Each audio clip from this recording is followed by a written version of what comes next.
Okay, welcome back to another episode of me rambling about stuff. And that stuff today is the Portal series.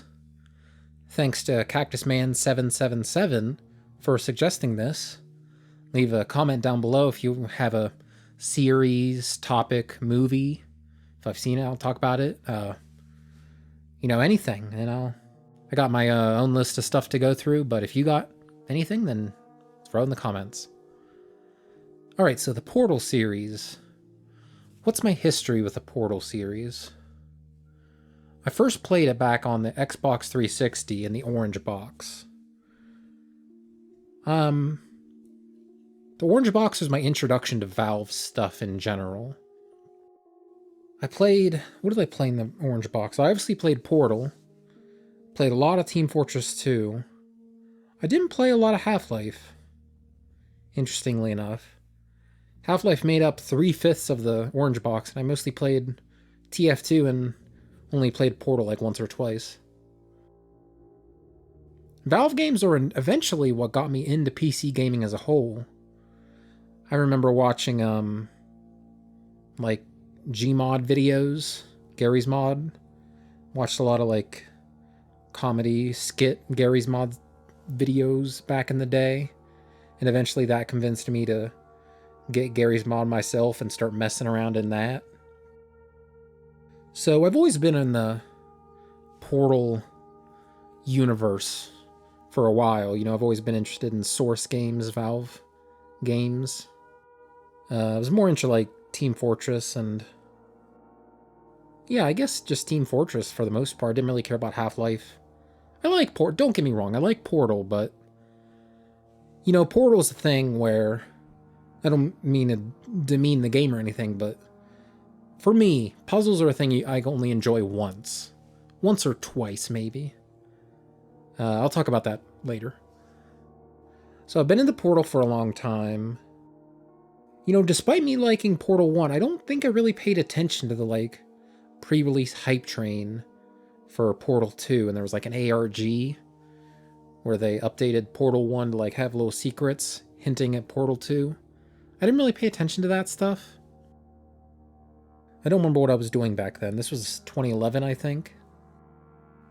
I'm not good with years. I don't know what I was playing back then. Might have still been playing 360 stuff more than PC stuff. Modern Warfare 2, I don't know. Not worth it. I did end up playing Portal 2 and very much liked it. But again, I didn't pay attention to the ARG stuff. That was really interesting, but again, that's something I'll bring up later. I guess that's all there is to Portal. There's only 2 games. They had what was it? They had a VR, tech demo, and they had a Steam Deck demo. I didn't play either of those. I should check out the Steam Deck demo. I think you can just download it and play with a normal controller, so I can play it on my PC. I should check that out. Okay, so the gameplay. Talk about the gameplay and the writing, and yeah, I'll talk about the gameplay for both games, and then I'll talk about the writing for both games, rather than go back and forth. So, Portal 1. Portal 1 is a very concise game.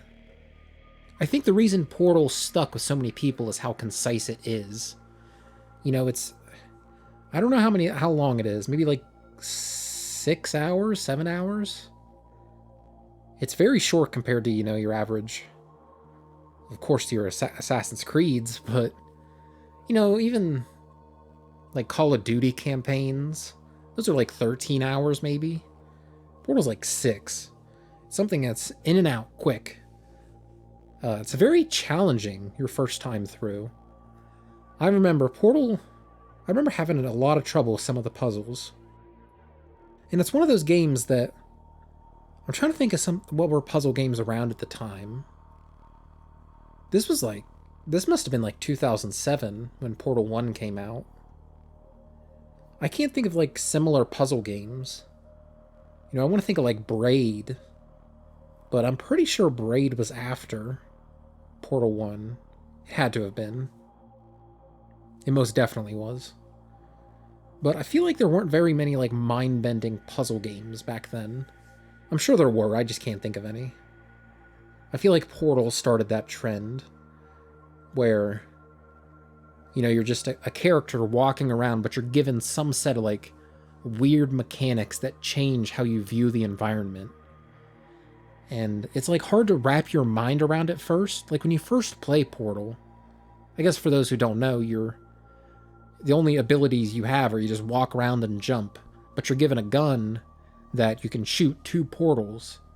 You know, you shoot one portal on the wall in front of you and one behind you, and you can just continuously walk. You get teleported to where the other one is. So when I describe it like that, I'm sure you can think of all kinds of like wacky puzzles and stuff. But I feel like when you first get the gun and when you first start playing the game, your mind is like very limited into what you think you can do with it.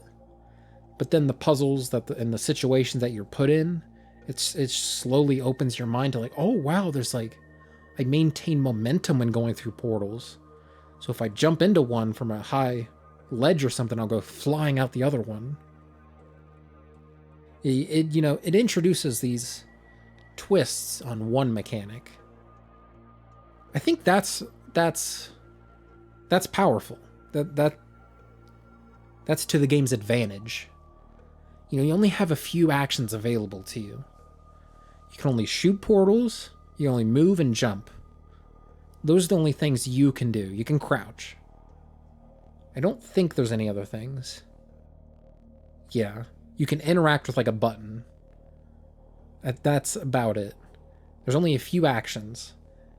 Most of the difficulty comes from things happening to you, things around you. You know, the world is where the puzzle progression happens. You have the buttons you can interact with, like larger buttons you can step on. There's these bouncy light balls that you have to use portals to get into a certain like receptacle. There's movable like boxes that you can pick up and put on those big buttons, or maybe bounce those light balls around in different ways. I didn't say this earlier, but there's no enemies, like there's no combat. But there are little turrets that'll shoot at you if you walk into their line of sight. So you have to use portals to get around them in interesting ways.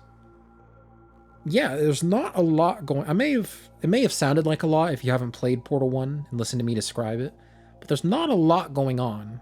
It's a short game, not a lot of mechanics. It's very punchy. It knows what it wants to do, gets in, gets out. And I think that's why it's such like a cultural touchstone. You know, the cake is a lie. That was a big meme for early internet, maybe not early internet culture, but, you know, mid to late 2000s, 2010s. You know, cake is a lie.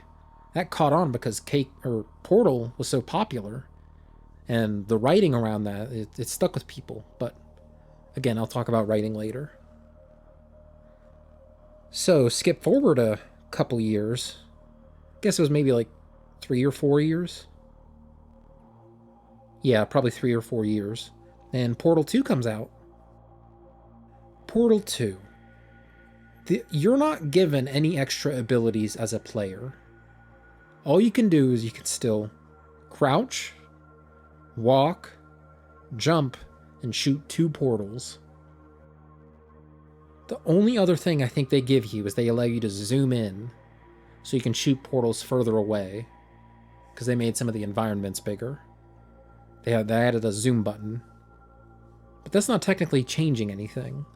So what you can do is still the same, but they just added more environmental variables. So like I said, how there were buttons and turrets in the first game, this added lasers, tractor beams that when you jump into, you're like pulled a certain way. You can shoot a portal at the end of the tractor beam and have it come out of some other random surface. And then there's types of gel that coat the environment. You know, there's these gel dispensers that shoot gel out endlessly, and you can use a portal to shoot it somewhere else. What is there? There's the gel that lets you run fast when you're running alongside it. It's like real slippery. There's gel that's bouncy, so when you jump on it, you can bounce right back up. And then there's a gel that turns any surface into a surface that you can shoot a portal onto. Not every surface you can shoot a portal onto. There's like black walls that you can't shoot portals onto.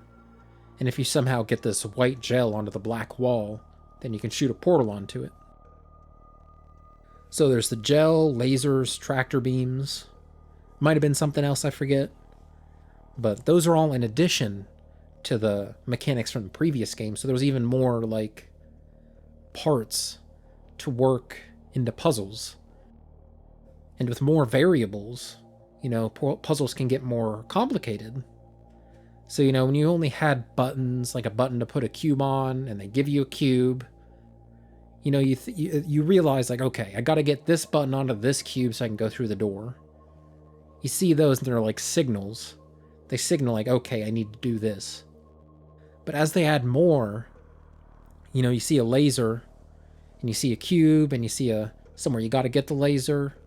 Then there's like a tractor beam, and there's all this stuff competing for like attention in your mind. It's a lot harder to instantly, clock a puzzle and say, oh, I got to do this. And I think that's fun. I think it's fun when a puzzle, like, you look at it and you're like, oh my God, what am I supposed to do here? And then you slowly go down a list. It's like, okay, can't do this. Can't do this. I could maybe do this. So I got to put this here. I like how the development of a puzzle as you get used to it. Even ignoring all those environmental variables, I feel like the puzzle design is still it still challenges you. There's still puzzles to be made that are challenging. Like, once you play Portal 1, it's not like you completely grasp every way to use a portal. Portal 2 introduces situations that are like, oh, I didn't think about this. And of course, all those, the gel and the tractor beams, those add more, what's the way to say this? Those are just more situations to use portals. So Portal 2 is still challenging, despite your disposal is the same. It's just that everything's expanded, and it's still challenging. And I kind of forgot about this for a while, but they added co-op to Portal 2. I didn't play it much, but, co-op is an interesting idea for a Portal game. Just 2 portals makes puzzles complicated enough. But when you add co-op and there's 2 people running around, it gives you 4 portals to play with. And that that can get mind-blowing. I didn't play this much back in the day, but I played a little bit. What I played of it, I enjoyed, but, puzzle games aren't really something I want to play with another person. I guess it was kind of fun, what I did play. I don't know, puzzle games to me, it's more of a thing where I'm just sitting down, I'm just staring at my screen, I don't want to talk to anybody about it. I should go back and play it someday. Alright, I guess I'll talk about the writing now. Portal's a puzzle game, but the writing of the Portal series is what I think about first. Right off the bat, the first game has such an interesting premise. You wake up, the game starts with you opening your eyes, and you sit up, and you're in this sterile, glass box, and you just look around, and there's a timer. You have no idea what's going on, and then this robot starts talking to you about how you're doing tests for her, and you get this gun that shoots portals. It's like this weird sci-fi nightmare. Reminds me of the movie Cube, if any of you have seen that. These people wake up and they're inside this weird facility where rooms shift about, and and every room is a box. You crawl through one of the sides of the box and you're in another box. And it's kind of like that. It's where you just wake up and you're learning stuff about this alien environment. It's a great premise. Like I said earlier, the first game is short. It doesn't overstay its welcome. It doesn't explain too much. It gives just enough to keep you hooked. You got this rogue AI. I guess it's not rogue, it's just evil. GLaDOS taunting you and saying you're never gonna escape, you're disposable. You know, the game gives you a lot of motivation to want to, you know, get out of there. The writing of GLaDOS, oh, it's perfect. The second game has a lot more going on. Like the first game, as I've said many times, it's very concise. You know, there's not a lot of games that are just like, yo, I'm content being a 6-7 hour game. You know, you got in the age of Assassin's Creed games that are 100 hours plus long. It's great to, you know, play a game that's just 6 hours. It's very to the point. The first game, or the second game, it's like, okay, we had this first game. We didn't spend too much time on the lore. It was mostly about the puzzles, and there's some fun writing. What can we do to expand on this? But not in a way it gives away too much, that feels overbearing. I feel like Portal 2, it expands on what the first game was, but it still feels well paced. It's not too long. It's longer than the first game. Maybe, if I were to hazard a guess, maybe 12 hours? There's a lot more story in Portal 2, a lot more listening to characters, which some people might not like. You know, I think it gets in the way of the gameplay at sometimes, where you're just kind of standing around waiting for something to happen. That annoyed me sometimes, but for the most part, I liked listening to these characters. You know, the writing is good. These are fun characters to be around. GLaDOS, Wheatley, Cave Johnson, these are like larger than life characters. And they have such defined personalities. Like Cave Johnson is nutso, he's crazy. Wheatley, he's kind of like, at first he's kind of funny and weird. And then he turns into a funny and weird bad guy, and that's weird. And GLaDOS is like the evil robot from the first game, but then that develops in this game. The characters matter. There's not a lot of characters in this game. How many voice characters are there? Cave Johnson, GLaDOS, Wheatley. The turrets, I guess, who just like mumble random stuff sometimes. Those three I mentioned just before the turret, I think those are the only like main voiced characters. And those if that's all you have, those are like very important to nail.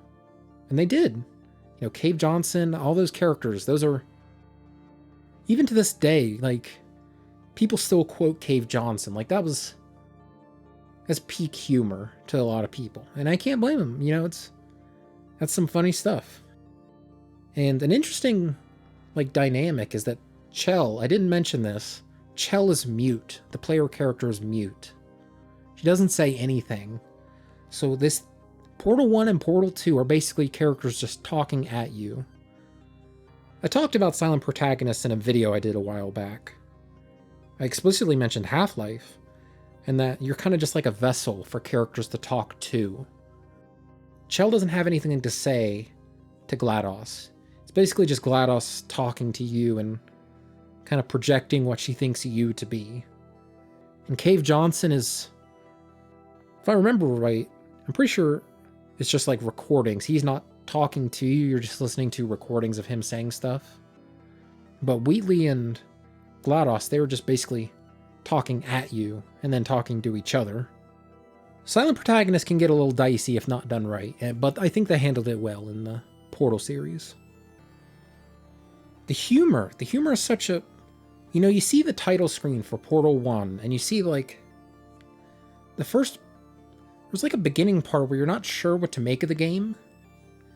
It kind of feels like one of those movies where a character wakes up in some room and they don't know what's going on and they have to escape some killer or whatever. It could feel like a horror movie. Like that's kind of how Portal feels at first, but the way GLaDOS talks to you through the speaker system and all that, it kind of turns into this like black comedy where she's like teasing you, taunting you, saying there's going to be cake at the end.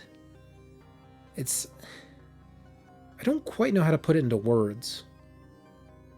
It's a lighthearted take on all those movies, those horror movies where someone wakes up in a room and they don't know what's going on. It's a lighthearted take on that, where the killer is kind of just goofing around and being jovial, but still trying to kill you. It's not overly serious. I guess specifically about the writing of the humor itself, it feels smart. You know, I'm trying to... How can I say this without being too condescending? I'm personally not a fan of, like, Borderlands-esque humor, where it's just like, oh, here's a bunch of random stuff. Here's Butt Stallion the unicorn. Was it a unicorn? I just want to assume it's a unicorn because that's like a random thing. But here's Butt Stallion. Here's the characters are just going to ad-lib for like 20 minutes about random stuff. I never liked that. I like short, punchy jokes. I don't know what the best way to say this is, but I feel like the rambly stuff, like the Rick and Morty, where the characters will just talk and talk and talk, and stuff comes at you. Like, I'm not saying that's a bad thing. Some people like that. I used to like that. It's just not my style these days. I think a lot of people like that. Like, Borderlands sells a lot. Maybe that's in spite of the humor and the writing. Maybe it's because of it. I don't know. But Portal's a lot more punchy. Like, each line is written with such intent and such precision to get a perfect response out of you. And it treats you with respect. It doesn't beat you over the head with like, hey, we made a joke. Did you catch it? I'm just going to say it again in case you didn't catch it. It doesn't beat you over the head with that. And I feel it respects you. Not a lot of games respect you nowadays as a player. I like that. I like that. The dynamic between Chell and GLaDOS is like, it's the heart of the series. You know, you have this prisoner who wakes up and they have no idea what's going on. And you have this AI that's taunting you while you're in this horrible, terrifying situation. You know, I mentioned it's kind of like it's a horror movie in a way. But the writing, it's like, it kind of makes it lighthearted. You know, you don't feel like you're in danger. This isn't like an Outlast, where you're like, oh my god, I gotta escape from the killer. It's like, oh, I'm just having fun. GLaDOS isn't like, she's not throwing saw blades at me. She's let me solve these puzzles. They're obviously solvable.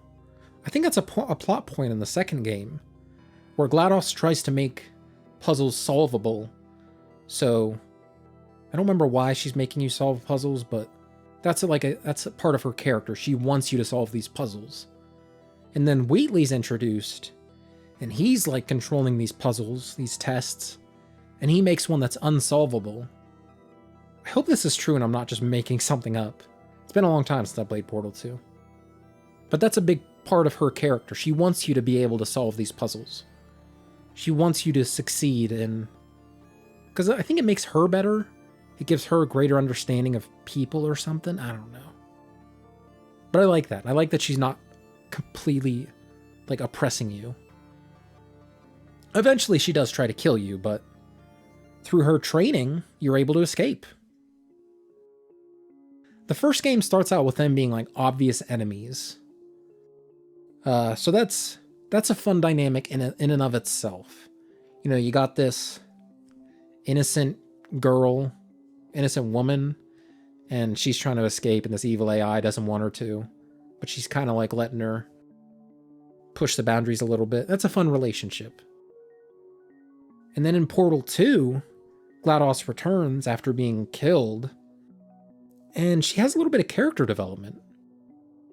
You know, Wheatley takes over the testing facility at some point. Chell and GLaDOS are forced into a situation where they have to work together. You know, Wheatley is the big bad guy, and GLaDOS is put down a few pegs. She's like, okay, I gotta work with this person to, you know, get put back into my normal robot body and control this facility again. And that's like a classic trope, you know, enemies to friends. Well, it's not like friends necessarily, but like, you know, let's put aside our differences for just a little bit until we can, you know, a common enemy. Enemy of my enemy is my friend. That's a satisfying, like, trope. And through that section of the game where GLaDOS is with you on your portal gun, you know, she has this character development. She learns about how she was created, and she gains a little bit of humanity. It's very satisfying learning what GLaDOS was and how that affects her going forward. And learning that stuff, she becomes more amicable towards Chell. Not necessarily friendly or, best friends, but they're kind of amicable. Yeah, I think that's the best word to describe their relationship by the end of the game. They work together to defeat this new evil robot. It's great. It's great. The whole end credits song of the second game shows that, but I'll talk about that later. For now, I want to talk about secrets. See, I love secrets in games. I love when there's obvious surface level to a game. So the surface level of Portal is okay, I'm in this testing facility. This robot's torturing me. I gotta escape. And then there's a second layer below that. It's okay, how did GLaDOS, what's her motivation? Why does she want to do this? And then you learn, there's this other character that's that you never actually meet, but you see where he was. And then there's these radios that are sending out weird frequencies. It's weird. I mentioned at the very beginning that they patched some stuff into Portal 1 as secrets for Portal 2. They had a big ARG, alternate reality game, where there's deeply, deeply hidden secrets, and you gotta decode them, and that'll take you to a website, or it'll give you some sound, and then you gotta convert it to an image, and then you see some code, and I like stuff like that. I don't like investigating myself. I more so like YouTube videos covering it. I get to sit back and relax and and just watch as the video describes people who spent, 100 hours looking for obscure codes. That's fun. There's just so much going on in Portal just below the surface. And like I mentioned, you got the secret character that's going around trying to save Chell. Oh my gosh, where do I even start with this? The Borealis in Portal 2. The Borealis is the name of a ship that's mentioned in Half-Life 2 Episode 2. I'm pretty sure it's Episode 2. The Borealis is a ship mentioned in that game. And you see the Borealis in Portal 2. So those universes are connected.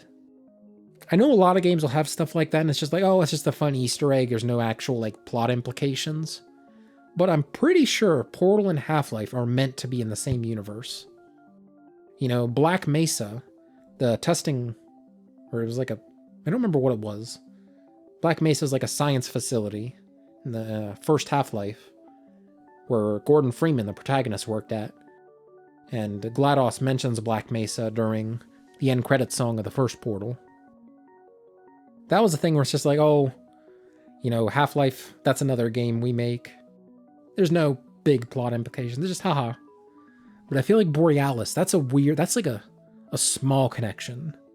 Has such big implications from one tiny revelation.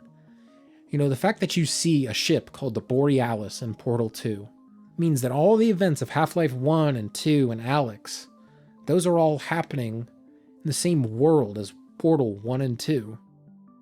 The fact that you see the Borealis, I feel that hints at the fact that Portal 3 or Half-Life 3, some big stuff was going to happen. Maybe we'll finally see Black Mesa's influence on the Portal series. Or maybe we'll see Aperture Science in Half-Life. I feel big stuff was meant to come. And then we never had a Portal 3. Or a Half-Life 3. That's kind of sad, Portal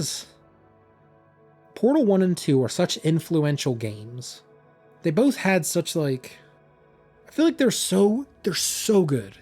Portal 1 and 2 are top games of all time. They just came out of nowhere. Portal came out of nowhere. I'm pretty sure it was an indie game being worked on by an indie team. And then Valve picked them up once they saw the mechanics they were working on, the technical stuff. They saw they were doing portals and whoa, that's cool. Come work for us. And then they had the writers I don't want to say the writer. I only know of a couple of Valve writers. I don't want to misattribute any work. Both the writing and the gameplay of Portal come together to make the series memorable.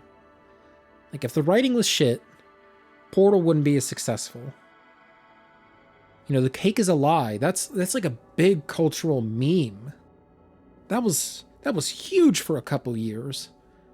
And, you know, it's kind of, you know, if you say the cake is a lie in 2022, you're going to get some funny looks.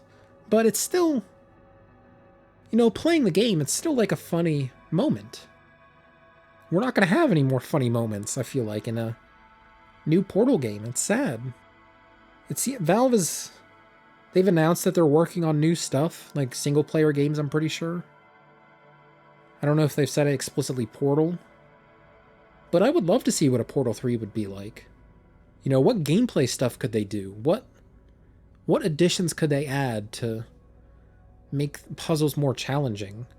Could they give you a third Portal? That doesn't even make any sense. I don't know what that would play like, but that would be crazy. There was a Portal fan game, a fan mod that, oh my god, I'm just trying to think of how to describe it, and I don't know. There were portals, but there was like time travel involved. That's like the biggest brain stuff where it's like, this is almost too complicated for a mainstream game. Like, I played that and I had no idea what was going on. But that's like a big jump. You know, portals changed how you think about puzzles.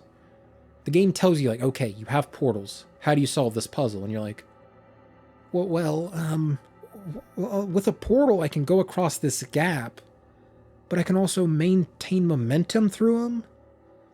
And I can push this button in a weird way, and then I push this button and I shoot a portal through there. You know, it kind of forces you to think in a whole different, like, paradigm. And if this time travel mechanic introduced in this mod, that's another, like, leap. Where it's like, okay, I understand portals, but now there's time travel? How does that fit into portals? I don't think that's something they'd do for a Portal 3. But, you know, Valve, I'm sure they would come up with something crazy. You know what? Maybe that's why they haven't made a Portal 3. Maybe they haven't had this, like, great hook for a Portal 3. You know, if they were to just make another Portal game that's without some big mechanical innovation, I think it'd be a little bit of a letdown. Well, I guess Portal 2 didn't have any huge mechanical innovations. It was mostly just like the fact that there was like a crazy story on top of it that made it seem different from the first game. If they were to just do, you know, another similar game to Portal 2, I don't think it would be as special. I think Nintendo has that same, like, idea where it's like they don't want to make a new game in a series unless they have a really good idea for it. They said that in regards to, I think it was F-Zero. You know, F-Zero GX was crazy fun, but Nintendo doesn't have any new ideas for it, so why make another game? They can just go back and play F-Zero GX. And maybe that's what Valve is working from with Portal 3, or Half-Life 3, or any of those. Yeah, I used to be kind of sad that we haven't seen any, but if they don't have a good idea, if they don't have a banger idea for a new Portal or a new Half-Life, I don't think they should do it. Yeah. And I guess I'll close out this video talking about the end credit songs. You know, they're oddly cute songs, sung by a crazed evil AI. You know, I remember thinking the first time I played this, don't remember a lot about my first playthrough, but I remember specifically thinking, this is like a weird choice. It doesn't feel, what's the right word? Unexpected. You know, there's this evil robot that's taunting you and being evil to you throughout the game. And then at the end, she's just singing about, you know, I guess the game ends, Portal 1 ends with Chell killing GLaDOS. You know, dropping her little things that house her personality into a fire. You know, the song's called Still Alive, and she's singing about how she's still alive. And she's even taunting Chell after she's dead. But she's not dead. I like that song. That's a great song, like, outside of the context of the game. You know, there's not a lot of songs I care about that I like to listen to outside of a video game. There's not a lot of video game songs, rather, that I like to listen to outside of a video game. But Still Alive, that's something I like to listen to. It reminds me of, brings back all my memories of Portal. The end credits song of the second game, Want You Gone, that's in a much, I think about that in a much similar way. You know, I like to listen to that, and it reminds me of what I liked about Portal 2. It's representative of GLaDOS and Chell's relationship at the end of the game. You know, GLaDOS is still being sarcastic and passive-aggressive in the lyrics, but there's like little hints of humanity. There's a line, she says, what is it?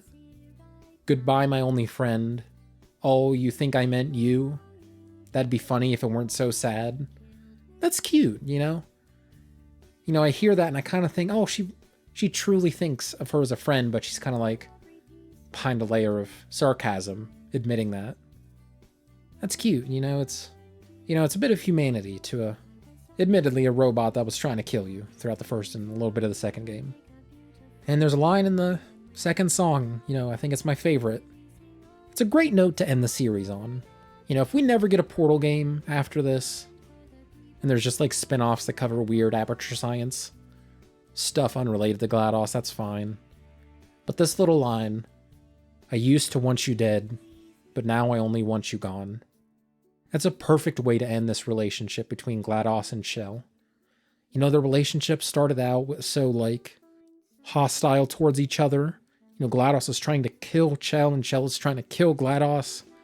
And now they're just like, GLaDOS, the one with all this power, is just like, I don't want to see you anymore. Get out of here.